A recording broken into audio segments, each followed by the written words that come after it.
Nakuuliza we chooni na sokoni kimeanza nini? Mama, sasa nimekwambia nilikuwa sokoni, nimepita sokoni, nimetoka sokoni, nimepita kwa rafiki yangu mara moja, kuna kitu nimeenda kuchukua mama.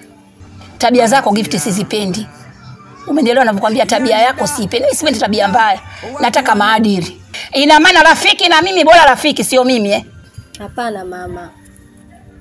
Lakini si ndio napika sasa hivi tunakula tu sasa hivi mama. Alafu umechukua jiko beliweka kwenye hewa hapo. Kwani kitaiva chakula? Sasa hivi napika. Unakipika nini hapo? Unachokipika hapo kitu gani? Gift mimi tabia za kijinga jinga sizipendi. Fuata maadili yangu mwanangu. Kama kuna mtu anakuhitaji mwambie aje. Sio kupita masjid kwa rafiki. Marafiki ndio wanafiki, ndio marafiki wanakuponza wewe. Unanizalao kwa sababu ya rafiki. Hapana mama, sio hivyo. Kwanza barabara unachokiangalia nini barabarani? Kila siku mimi napikiaga hapo wa nani? Barazani. Hizo tabia zako sizipendi. Iwe mwanzo na mwisho leo. Unanielewa unielewi nilikwambia? Watu wanakesha kwanza baba anataka kuona kitu gani? Una nini barabarani?